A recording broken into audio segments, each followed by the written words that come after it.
Hello everyone, welcome back to a new video. Today we'll be discussing the essay Historical View of Tribal Land Alienation in Kerala by Dr. Nitish Kumar KP, which comes under Kerala Culture and Literature. So, this essay mainly talks about the tribals of Kerala particularly and how they are facing land alienation, which has been going on since a long time period.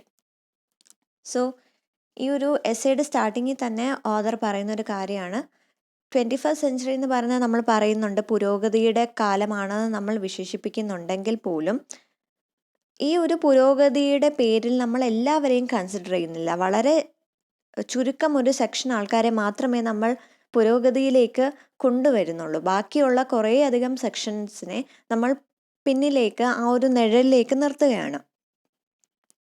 അതാണ് mainly the tribal areas, tribal communities. അവർ ഇപ്പോഴും face ചെയ്യുന്ന ഒരുപാട് problems ഉണ്ട്. And some of them are illiteracy, health issues, landlessness, alcoholism, use of drugs, unemployment, marginalisation and the exploitation and poverty. അതിൽ തന്നെ land alienation അല്ലെങ്കിൽ ലാൻഡ്ലെസ്നെസ് ആണ് അവർ എക്സ്പീരിയൻസ് ചെയ്യുന്ന ഏറ്റവും വലിയ പ്രോബ്ലം. കാരണം അവരത് പ്രീ കൊളോണിയൽ എറ തൊട്ട് ഒരു കാര്യമാണ്. സ്വന്തമായിട്ട് ഒരു സ്ഥലമില്ല. അവർക്ക് അവകാശപ്പെട്ട ഭൂമി അവരുടെ നിന്ന് തട്ടിയെടുത്തു എന്ന് മാത്രമല്ല, അത് അവർക്ക് തിരിച്ചു കിട്ടുന്നില്ല. അതുകൊണ്ടും കൂടിയാണ്, സ്വന്തമായിട്ടുള്ളൊരു സ്ഥലമില്ലാത്തതും കൊണ്ടുകൂടിയാണ് അവർക്കെതിരെ ഇത്രയും അധികം എക്സ്പ്ലോയിറ്റേഷൻ നടക്കുന്നത്. പിന്നീട് അദ്ദേഹം പറയുന്നത് ഒരുപാടധികം കാര്യങ്ങൾ സംഭവിച്ചിട്ടുണ്ട്. അതായത് ഓരോ വർഷങ്ങൾക്കപ്പുറം ഓരോ രീതിയിലുള്ള ലാൻഡ് സ്ട്രഗിൾ മൂവ്മെൻറ്റ്സ് വന്നിട്ടുണ്ട്. അതുപോലെ തന്നെ ട്രൈബൽ റീസെറ്റിൽമെൻറ്റ് പ്രോജക്ട്സും വന്നിട്ടുണ്ടെങ്കിൽ പോലും കാര്യമായിട്ടൊരു മാറ്റം നമുക്ക് കാണാൻ സാധിച്ചിട്ടില്ല. ഈ ഒരു ലാൻഡ് ഏലിയനേഷൻ എങ്ങനെ സംഭവിച്ചു എന്നുള്ളതിന് ഒരുപാടധികം ഫാക്ടേഴ്സ് പറയുന്നുണ്ട്. അത് ഓഥർ ഇവിടെ ഈ ഒരു എസ്സേയിൽ ഡിവിഷൻസ് ആയിട്ടാണ് വെച്ചിരിക്കുന്നത്. Pre colonial and post colonial എറ. അങ്ങനെ ഓരോ സെക്ഷനായിട്ടാണ് എങ്ങനെയാണ് ശരിക്കും ഈ ലാൻഡ് ഏലിയനേഷൻ സംഭവിച്ചത് എന്ന് ക്ലിയർ ആയിട്ട് പറയുന്നുണ്ട്. പിന്നെ കൺക്ലൂഷനായിട്ട് നമുക്ക് പറയാൻ പറ്റുന്നത് ഇത് തന്നെയാണ്. നമുക്കെല്ലാവർക്കും അറിയാവുന്നത് പോലെ തന്നെ ഒരുപാടധികം ലാൻഡ് പ്രൊട്ടക്ഷൻ ലോ ഉണ്ട്, കൺട്രോൾ മെക്കാനിസം ഉണ്ട്, ഫോറസ്റ്റ് ലോ ഉണ്ട്, ഗവൺമെൻറ് ഡയറക്റ്റീവ്സ് ഉണ്ട്, കോർട്ട് ഓർഡേഴ്സ് ഉണ്ട്. പക്ഷെ എന്നാൽ പോലും ഇതിൻ്റെ എല്ലാം ഒരു എയിം എന്ന് പറയുന്നത് ട്രൈബൽസിനെ പ്രൊട്ടക്റ്റ് ചെയ്യാനാണെങ്കിൽ പോലും എത്ര ശതമാനം അത് വിജയിക്കുന്നു എന്നുള്ളത് വളരെയധികം ഒരു സംശയമാണ്. So first is the land alienation in the pre colonial എറ. പ്രീ കൊളോണിയൽ എറയുടെ സമയത്ത് 2 സിഗ്നിഫിക്കൻറ്റ് പീരീഡാണുള്ളത്. ആദ്യത്തെ പീരീഡ് എന്ന് പറയുന്നത് ട്രൈബൽസ് അവരുടേതായ ഒരു ട്രഡീഷൻസ് എല്ലാം ഫോളോ ചെയ്ത് യാതൊരുവിധ ഒരു ഇൻവേഷനും ഇല്ലാതെ അവർ സ്വന്തം കാര്യം നോക്കി ജീവിച്ചിരുന്ന ഒരു സമയം. ആ സമയത്ത് അവർക്ക് ശരിക്കും സ്ഥലമെന്ന് പറയുന്നത് അല്ലെങ്കിൽ ഭൂമി എന്ന് പറയുന്നത് ഒരു പ്രോപ്പർട്ടി അല്ലായിരുന്നു. ആർക്ക് വേണമെങ്കിലും എവിടെ വേണമെങ്കിലും താമസിക്കാം, അവരുടെ എല്ലാം ഇഷ്ടമാണ്. അങ്ങനത്തെ രീതിയിൽ ആർക്കും ഒരു ഭൂമിയിൽ ഒരു പെർട്ടിക്കുലർ സ്ഥലത്ത് അവകാശമില്ലായിരുന്നു. ആർക്ക് വേണമെങ്കിലും എവിടെ വേണമെങ്കിലും താമസിക്കാമായിരുന്നു. അതുകൊണ്ട് തന്നെ ഒരുപാടധികം ട്രൈബൽ ഗ്രൂപ്പ്സ് ആ ഒരു ഫോറസ്റ്റും ഫോറസ്റ്റ് റിസോഴ്സസും ഡിപ്പെൻഡ് ചെയ്തുണ്ടായിരുന്നു. Examples are tribes like Kurumar, Kurichiyar, Malayarar who were depended on agriculture for the livelihood. രണ്ടാമത്തെ പീരീഡിൻ്റെ സമയത്താണ് രാജാക്കന്മാർ, മെയിൻലി നാട്ടുരാജാക്കന്മാർ വന്ന് ഇവരെ അറ്റാക്ക് ചെയ്യുകയും ഇവരുടെ കയ്യിൽ നിന്ന് ആ ഒരു ഭൂമി തട്ടിയെടുക്കുകയും ചെയ്തത്. അതിനുശേഷം ഇതിൻ്റെ ഒരു മാനേജ് ചെയ്യാൻ വേണ്ടിയുള്ളൊരു റെസ്പോൺസിബിലിറ്റി നായർമാർക്ക് കൊടുത്തു. അങ്ങനെ ഈ ഒരു സ്ഥലം പിടിച്ചടക്കുകയും ഈ ഒരു സ്ഥലത്തെ ഡിവൈഡ് ചെയ്ത് ഓരോരുത്തർക്ക് കൊടുക്കുകയും ചെയ്തപ്പോഴാണ് ജന്മി സിസ്റ്റം വന്നത്. അതായത് ഈ ഒരു സ്ഥലം കൈവശപ്പെടുത്തുന്ന ആളുടെ പേര് ജന്മി എന്നാണ്. അതുപോലെ ഒരു ടൈറ്റിൽ ജനാണ്. ആ ഒരു ആൾക്കായിരിക്കും ഈ ഒരു സ്ഥലത്ത് നിന്ന് ടാക്സ് കളക്ട് ചെയ്യാനുള്ള ഒരു അവകാശവും. അങ്ങനെ ഈ ഒരു ഭൂമി ഈ ട്രൈബൽ ലാൻഡ്, ദേവസ്വം ജന്മന ലാൻഡ് എന്ന രീതിയിൽ ഡിമാർക്കേറ്റ് ചെയ്യുകയും ഇതിൻ്റെ ഒരു അവകാശം എന്ന് പറയുന്നത് പ്രൈവറ്റ് ഇൻഡിവിജ്വൽസിലേക്ക് പോവുകയും ചെയ്തു. ആ സമയത്തുണ്ടായിരുന്ന കുറച്ച് ലാൻഡ് യൂസ് പോളിസീസിൻ്റെ എക്സാമ്പിൾസ് ആണ് കാണം, കുഴിക്കണം, പെട്ടുപാട്ടം, മുൻപാട്ടം, പണയം, ചെറുത്, ഒട്ടി. അപ്പോൾ ഇങ്ങനെയാണ് ശരിക്കും ഹയർ കാസ്റ്റിൻ്റെ കയ്യിലേക്ക് ലാൻഡ് വരുന്നത്. കാരണം ആദ്യമൊക്കെ നമ്പൂതിരി ബ്രാഹ്മിൻസ് ആയിരുന്നു, അതിനുശേഷം നായർമാർ ഒരു ലാൻഡ് ഓണേഴ്സ് എന്നുള്ള രീതിയിൽ വന്നത് ഈ ഒരു ജന്മി സിസ്റ്റത്തോടു കൂടിയാണ്. മാത്രമല്ല ഹയർ കാസ്റ്റ് ആൾക്കാരായിരുന്നു ഏറ്റവും കൂടുതൽ പവർഫുൾ ആയിട്ടുണ്ടായിരുന്നതും. അതുപോലെ തന്നെ ഈ ഒരു ഭൂമിയിൽ കൃഷി ഇറക്കാനുള്ളൊരു ജോലി കൊടുത്തിരിക്കുന്നത് ലോ കാസ്റ്റ് ആൾക്കാർക്കായിരുന്നു. പക്ഷെ അവർക്ക് ആ ഒരു ഭൂമിയിൽ ഒരു അവകാശമില്ല, ജോലി ചെയ്യുക, അവരുടെ ഒരു എക്സ്പ്ലോയിറ്റേഷൻ സഹിക്കുക എന്ന് മാത്രമായിരുന്നു. അങ്ങനെ സ്ലേവ് ട്രേഡും ഈ സമയം വളരെയധികം കോമൺ ആയിരുന്നു. അങ്ങനെ ആദ്യമായിട്ട് ട്രൈബൽ ലാൻഡ് ഏലിയനേഷൻ വരാനുള്ള ഫാക്ടർ എന്ന് പറയുന്നത് കാസ്റ്റിസം, അതുപോലെ തന്നെ ജന്മി സിസ്റ്റം. അതിനുശേഷമാണ് ബ്രിട്ടീഷ് കൊളോണിയൽ എറ സംഭവിക്കുന്നത്. അപ്പോൾ അവിടെ പറയുന്നൊരു എക്സാമ്പിൾ എന്ന് പറയുന്നത് മധ്യ തിരുവിതാംകൂർ, അതായത് ട്രിവാൻഡ്രത്തിൻ്റെ പഴയ പേരാണ് തിരുവിതാംകൂർ. ആ സമയത്തെ പുണയർ റോയൽ ഡൈനാസ്റ്റി ബ്രിട്ടീഷുകാരുടെ കൊളോണിയലൈസേഷൻ്റെ സമയത്ത് മൺട്രോ പ്രഭുവിന്, ജോൺ ഡാനിയൽ മൺട്രോയ്ക്ക് ഈ ഒരു ട്രൈബൽ ലാൻഡ് ഒരുപാടധികം ഫോറസ്റ്റ് ഏരിയ കൊടുക്കുന്നുണ്ട്, അതിൻ്റെ അവകാശം കൊടുക്കുന്നുണ്ട്. മാത്രമല്ല 1911 അവരൊരു ഓർഡിനൻസ് പാസ് ചെയ്യുകയും ചെയ്തു. അത് പ്രകാരം ട്രൈബൽസിന് ആ ഒരു ഫോറസ്റ്റിൽ യാതൊരു അവകാശം ഇല്ല എന്നുള്ളൊരു രീതിയിലുള്ളൊരു റെസൊല്യൂഷൻ ആയിരുന്നു. അപ്പോൾ ഒരുപാടധികം ഫോറസ്റ്റ് ഏരിയ ബ്രിട്ടീഷ് പ്ലാന്റേഷൻസിൻ്റെ കയ്യിൽ വരികയും അവരവിടെ ഒരു എന്താ പറയുക, കാടെല്ലാം തന്നെ വെട്ടി നശിപ്പിച്ച് അവരുടെ ഫാക്ടറീസ് ഉണ്ടാക്കുകയും ചെയ്തു. അതിൻ്റെ എക്സാമ്പിൾസ് ആണ് പിയേഴ്സ്, ലക്സ്ലി, കണ്ണദേവൻ ആൻഡ് കോമൺവെൽത്ത്. അങ്ങനെ ബ്രിട്ടീഷുകാർ ആ ഒരു ട്രൈബൽ ഏരിയ ഓക്കുപ്പൈ ചെയ്യാൻ തുടങ്ങി. അതിനുശേഷം 1923 ഈലം ഡിപ്പാർട്ട്മെൻറ്റ് എസ്റ്റാബ്ലിഷ് ആവുകയും ട്രാവൻകൂർ പ്ലാന്റിംഗ് ആൻഡ് അഗ്രികൾച്ചർ കമ്പനിയുടെ കീഴിൽ ഇത് വരികയും ആ ഒരു ആ കമ്പനിയുടെ കീഴിൽ ഏകദേശം ഇടുക്കി റീജിയൻ മൊത്തത്തിൽ വരികയും ചെയ്യുന്നുണ്ട്. അപ്പോൾ അങ്ങനെ ഒരുപാടധികം ട്രൈബൽ ഏരിയ ഈ തമിലിയൻസിൻ്റെ കയ്യിലേക്കും പോകുന്നുണ്ട്. അപ്പോൾ ഒരു സൈഡിൽ നിന്ന് ബ്രിട്ടീഷുകാരുടെ ഒരു ഇൻവേഷൻ ഉണ്ട്, മറ്റേത് തമിലിയൻസ് ഈ ഒരു ലാൻഡ് ഒക്കുപ്പൈ ചെയ്യുന്നുണ്ട്. അപ്പം അങ്ങനെയാണ് 85% ഉണ്ടായിരുന്ന ഫോറസ്റ്റ് ഏരിയ വെറും 70 വർഷം കൊണ്ട് 34% കുറയുന്നത്. ഇപ്പോഴും സിറ്റുവേഷൻ അത്ര മാറിയിട്ടൊന്നുമില്ല. കാരണം ബ്രിട്ടീഷ് ഇൻഫ്ലുവൻസ് അത്ര ഇല്ലെന്നെങ്കിൽ പോലും ഇപ്പോൾ മൾട്ടിനാഷണൽ കോർപ്പറേഷൻ്റെ ഒക്കെ കയ്യിലാണ് കൂടുതലും ഈ ഒരു ട്രൈബൽ ഏരിയാസ് വരുന്നത്.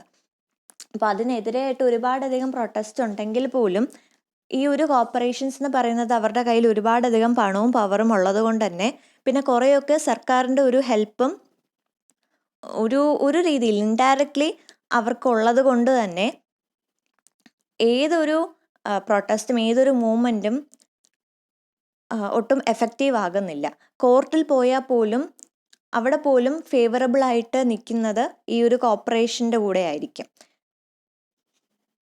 And the next is forest law and tribal land. ഇതിൽ പറയുന്നത് ബ്രിട്ടീഷ് കൊളോണൈസേഷൻ്റെ സമയത്ത് 1927 ഒരു ഫോറസ്റ്റ് ആക്ട് ഉണ്ടായിരുന്നു. അത് കാരണമാണ് ഏറ്റവും കൂടുതൽ ഫോറസ്റ്റ് എക്സ്പ്ലോയിറ്റേഷൻ ഉണ്ടായത് തന്നെ. 1961 ഇന്ത്യൻ ഫോറസ്റ്റ് ആക്ട് വരുന്നുണ്ടെങ്കിലും ബ്രിട്ടീഷ് വേർഷൻ്റെ അതേ ഒരു രീതിയിൽ തന്നെ ആയിരുന്നു ഈ ഒരു ആക്ട്. അതായത് പ്രൈവറ്റ് കോർപ്പറേഷന് ഈ ഒരു ഫോറസ്റ്റ് ലാൻഡ് ഒക്കുപ്പൈ ചെയ്യാനുള്ളൊരു അവസരമാണ് ഈ ഒരു ആക്ട് ഉണ്ടാക്കി കൊടുത്തത്.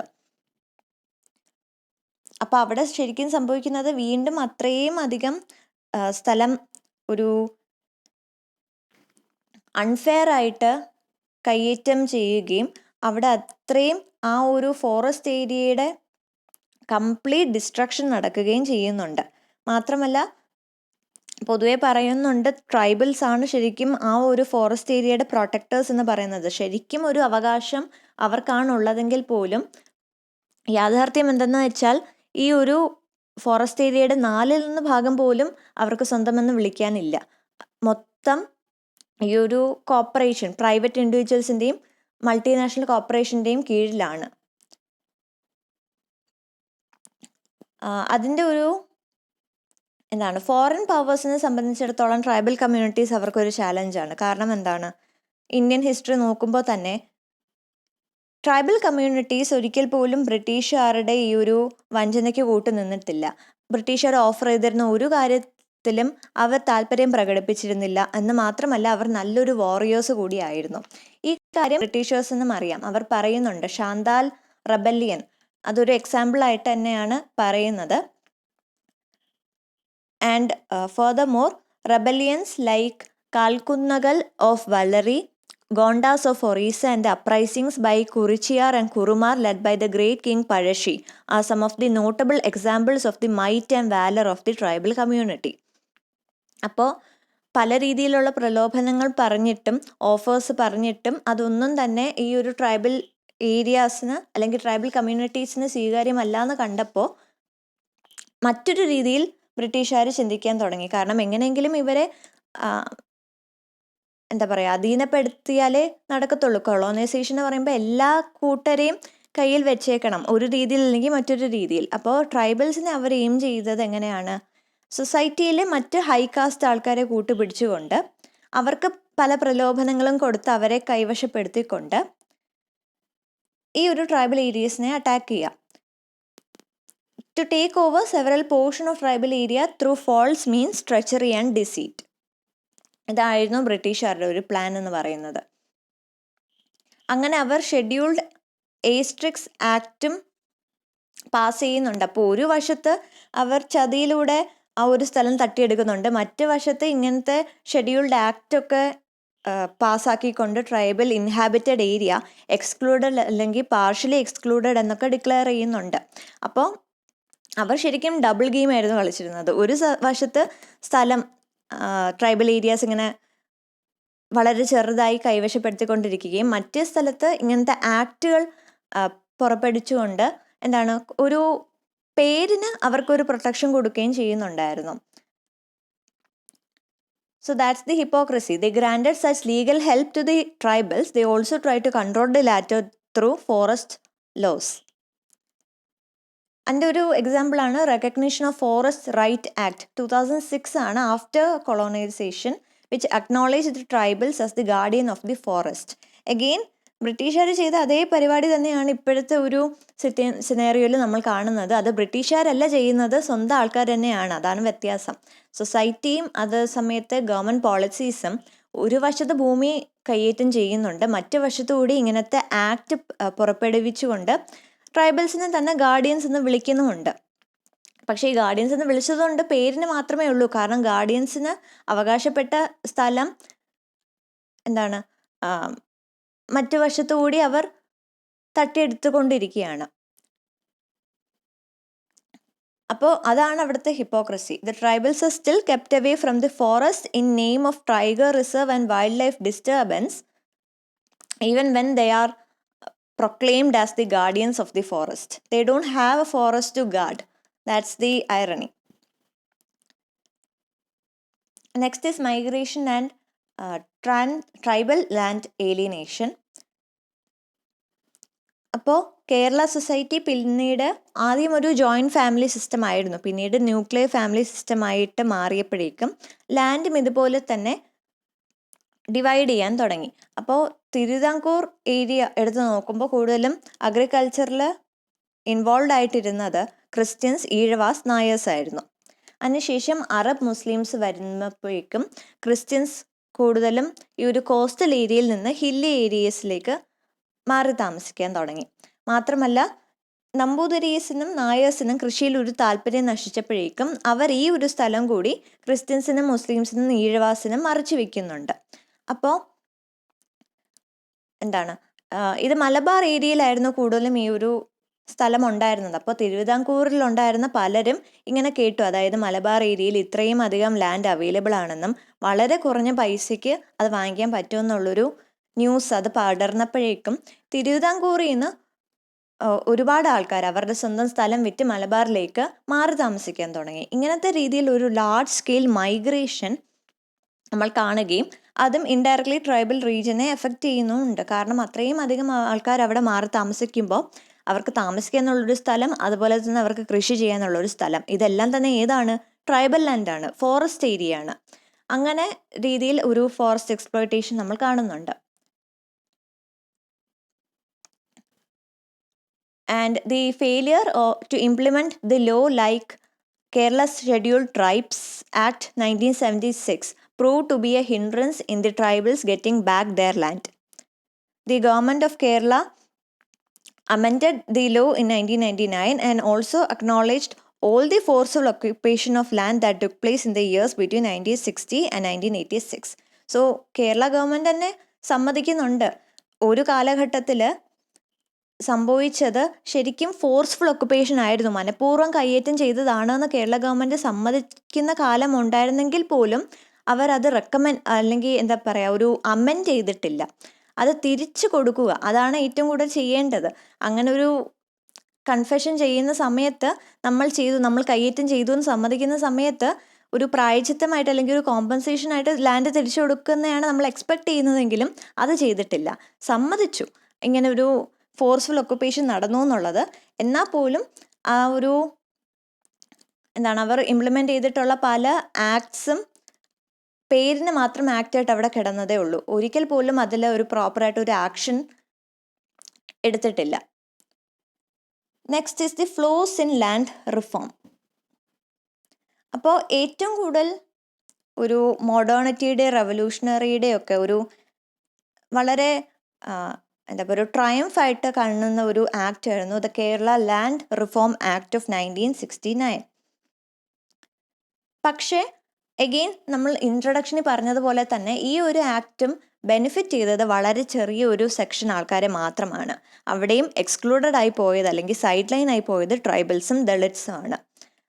ഈ ഒരു ആക്ട് പ്രകാരം ജന്മി സിസ്റ്റം കംപ്ലീറ്റ് ആയിട്ട് അബോളിഷ് ചെയ്യുന്നുണ്ട്. അതുപോലെ തന്നെ സ്ഥലം ഇല്ലാത്തവർക്ക് സ്ഥലം കൊടുക്കുക എന്നുള്ളൊരു ഒരു ഗോളോടെ കൂടിയാണ് ഈ ഒരു ആക്ട് വന്നതെങ്കിൽ പോലും ശരിക്കും ആരാണോ ഈ ഒരു സ്ഥലം അർഹിക്കുന്നത് അവർക്ക് സ്ഥലം കിട്ടിയില്ല. അവിടെയും കൂടുതലും ബെനിഫിറ്റ് ചെയ്തത് എസ്റ്റേറ്റ് മുതലാളിമാരും അതുപോലെ തന്നെ പ്ലാന്റേഷൻസ് ഉള്ള ആ ഒരു പ്ലാന്റേഷൻ കമ്പനീസുമാണ് ഏറ്റവും കൂടുതൽ ബെനിഫിറ്റ് ചെയ്തത്. ഈ ഒരു ഫോറസ്റ്റ് ഏരിയയായിട്ട് അടുത്ത് ജീവിക്കുന്ന ട്രൈബൽസിന് അവർക്ക് ഒരു രീതിയിലുള്ള കൺസിഡറേഷനും കിട്ടിയിട്ടില്ല. അതുപോലെ തന്നെ ഈ ഒരു കൃഷിഭൂമിയിൽ വർഷങ്ങളായിട്ട് പണിയെടുത്തുകൊണ്ടിരുന്ന ദളിറ്റ്സിന് പോലും അവരൊരു അഗ്രികൾച്ചറൽ ലേബറേഴ്സ് ആയിരുന്നു കാലങ്ങളായിട്ട്. അതിൻ്റെ ഒരു കൺസിഡറേഷൻ പോലും അവർക്ക് കൊടുത്തിരുന്നില്ല. സോ അങ്ങനെയാണ് ഈ ഒരു കേരള ലാൻഡ് റിഫോം ആക്ട് ഒരു ഫെയിലിയർ ആയിരുന്നു, അല്ലെങ്കിൽ ഇതിൻ്റെ അകത്തെ ഏറ്റവും വലിയൊരു ഫ്ലോ ഇതാണെന്ന് പറയുന്നത്. So thus the tribal people in Kerala have been victims of land alienation, poverty, marginalization and exploitation over the years. Landlessness disrupts the very fabric of tribal existence as the tribal people share a unique bond with their land. Hence, tribal development is an integral part of tribal development in Kerala. The ultimate goal is to have a sustainable and humanistic development that accepts and respects the tribal way of life. Hence, a perfect mixture of participatory policy making, proper implementation of law and policies, and a sympathetic imagination and the desire to take the tribal citizens of our nation together with the mainstream society along the path of progress will definitely help in setting up better tribal resettlement projects in the future.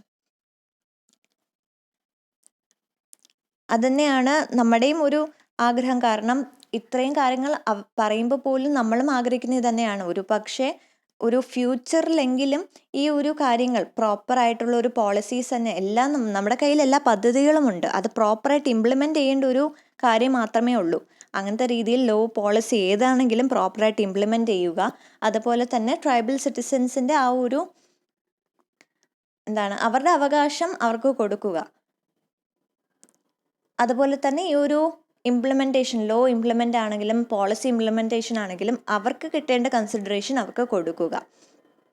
അങ്ങനത്തെ രീതിയിലുള്ളൊരു better tribal resettlement programme ഫ്യൂച്ചറിൽ കാണാൻ പറ്റത്തെ എന്നാണ് ഓദറും hope ചെയ്യുന്നത്. So that's the end of the essay.